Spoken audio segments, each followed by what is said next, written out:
जय श्री कृष्ण दोस्तों, मेरा नाम अभिषेक है और आज हम बात करेंगे हिंदू महाकाव्य की एक दृढ़ निश्चय और संकल्प की गाथा जो बताती है कि लक्ष्य कितना भी मुश्किल हो और उसमें कितनी भी रुकावट हो पर उसको पूर्ण किया जा सकता है।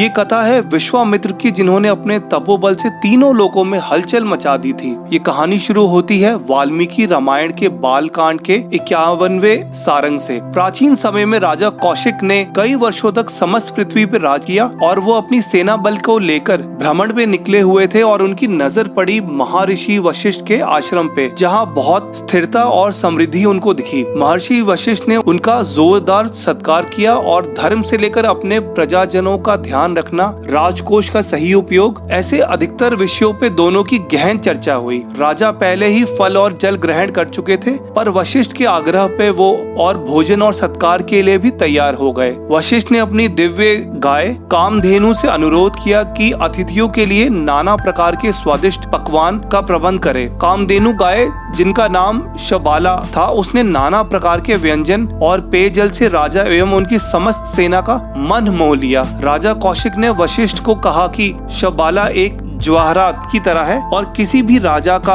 जेवर पे पूरा अधिकार होता है। वह शबाला के लिए लाखों गाय देने को तैयार है। वशिष्ठ को ये बात सही नहीं लगी और उन्होंने कहा कि चाहे लाखों में उन्हें गौ मिले या पूरे चांदी का पर्वत मिल जाए, वह अपनी प्रिय गाय को राजा को नहीं सौंपेंगे। राजा कौशिक ने उन्हें तरह तरह के प्रलोभन दिए पर महर्षि वशिष्ठ ने सब मना कर दिया और बताया कि ये गौ शबाला उनके लिए आध्यात्मिक जीवन को सही दिशा देती है और वह उसे अलग नहीं हो सकते। तभी राजा कौशिक ने सैनिक भेजकर जबरदस्ती शबाला गाय को ले जाने लगे। इस पे रोते हुए शबाला ने वशिष्ठ को बोला, हे ब्राह्मण के पुत्र, तुम मुझे क्यों अपने से दूर कर रहे हो? तब महर्षि वशिष्ठ ने कहा कि राजा के सैनिक मेरी इच्छा के विरुद्ध तुम्हें ले जा रहे हैं और मैं इस राजा और उसकी सेना का मुकाबला नहीं कर सकता। तभी गाय ने वशिष्ठ को याद दिलाया कि एक योगी का तपस बल किसी भी योद्धा से बहुत ऊपर होता है। उस दिव्य गौ ने वशिष्ठ की आज्ञा से बहुत सारे सैनिकों को प्रकट कर दिया पर राजा कौशिक, जिनका बहुचर्चित नाम विश्वामित्र था, उन्होंने इस सेना का संहार करना शुरू कर दिया। तब इस विध्वंस को देखते हुए एक विशेष शक नाम के अनगिनत योद्धाओं को जन्म दे दिया गाय ने। उन सब ने विश्वामित्र और उनकी सेना पे घातक हमला शुरू कर दिया। विश्वामित्र ने अपनी योगिक शक्तियों से इन योद्धाओं का भी विध्वंस करना शुरू कर दिया। तभी वशिष्ठ के आग्रह पे गौ ने योद्धा हरित और कीरत को जन्म दिया, जिन्होंने विश्वामित्र की पूरी सेना का नाश कर दिया। विश्वामित्र के 100 पुत्रों ने वशिष्ठ पर आक्रमण किया पर सबको वशिष्ठ की योगिक शक्तियों ने स्वाहा कर दिया। विश्वामित्र की पूरी सेना और सिर्फ एक पुत्र को छोड़कर विश्वामित्र के सभी पुत्रों का अंत हो गया। अपनी हार से क्रोधित होते हुए विश्वामित्र ने अपने पुत्र को राज्य दे दिया और खुद राज्य का त्याग करके तप करने वन की ओर चले गए। विश्वामित्र ने महादेव की तपस्या करी और उनसे वेदों का ज्ञान, अचूक धनुर्विद्या का रहस्य और देवताओं, असुर, यक्ष के दिव्यास्त्र प्राप्त करे। प्रतिशोध भावना से ग्रसित विश्वामित्र ने वशिष्ठ के ऊपर पहले अग्नियास्त्र और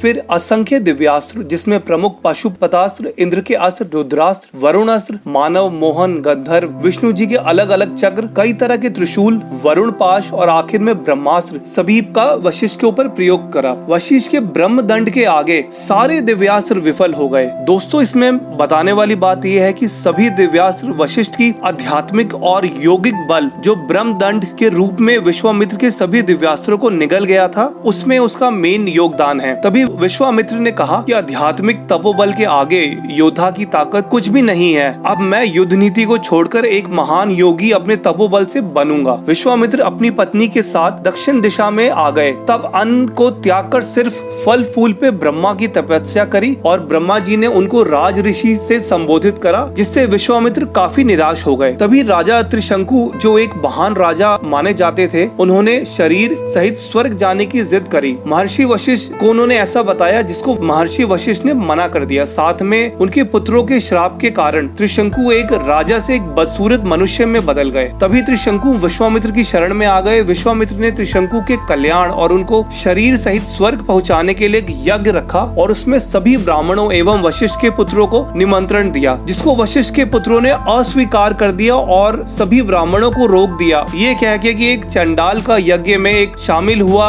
जा सकता है क्या जिसका पुरोहित एक क्षत्रिय हो। क्रोधित होकर विश्वामित्र ने वशिष्ठ के पुत्रों को श्राप दिया, जिससे वशिष्ठ के पुत्रों की मृत्यु हो गई। विश्वामित्र के डर से योगी तो आ गए पर देवता नहीं आए यज्ञ में। अब विश्वामित्र ने अपने यौगिक शक्तियों से त्रिशंकु को शरीर सहित स्वर्ग की तरफ भेज दिया, जिसको इंद्र और देवताओं ने वापस धरती की तरफ धकेल दिया। त्रिशंकु का शरीर बीच में ही रह गया। तब विश्वामित्र ने अपने वचन को पूरा करने के लिए त्रिशंकु के लिए एक नए स्वर्ग एवं सप्तऋषि की रचना की और साथ में अश्विनी और 27 ग्रहों की रचना भी उन्होंने करी। उन्होंने बाद में बोला कि त्रिशंकु को इंद्र की तरह ही इस स्वर्ग का राजा बना देंगे वो। इस सब से देवताओं को उनकी सत्ता हिलती दिखाई दी। तब उन्होंने विश्वामित्र से प्रार्थना करी। तब विश्वामित्र ने कहा कि मैंने अपना वचन पूरा करके दिखा दिया, अब से त्रिशंकु इसी नक्षत्र में रहेगा और देवताओं की सत्ता को कुछ फर्क नहीं पड़ेगा। विश्वामित्र ने पुष्कर में 1000 वर्षों तक और तपस्या की ब्रह्मा जी की। तभी ब्रह्मा जी ने प्रकट होकर उन्हें ऋषि से संबोधित किया। विश्वामित्र इससे भी खुश नहीं थे और उन्होंने कई वर्षों तक तपस्या करी। तब उनकी नजर इंद्र द्वारा भेजी गई एक बेहद खूबसूरत अप्सरा मेनका पे पड़ी। इंद्र ने अपनी खूबसूरत अप्सरा मेनका को विश्वामित्र की तपस्या को भंग करने के लिए भेजा था। विश्वामित्र मेनका का रूप देखकर उन पे मोहित हो गए। उन्होंने मेनका के साथ 10 वर्षों का समय बिताया। फिर विश्वामित्र को एहसास हुआ कि उन्होंने इतने वर्ष बर्बाद कर दिए और तपस्या नहीं करी। उन्होंने मेनका को जाने को बोला और फिर से उत्तरी पर्वत में जाकर साधना में लीन हो गए अपने लक्ष्य की तरफ। अब इंद्र ने उनकी तपस्या को भंग करने के लिए अपनी एक और खूबसूरत अप्सरा रंभा को भेजा, पर विश्वामित्र ने आत्म संयम दिखाते हुए रंभा को श्राप दे दिया और उनको एक शिला में बदल दिया। हजारों साल की तपस्या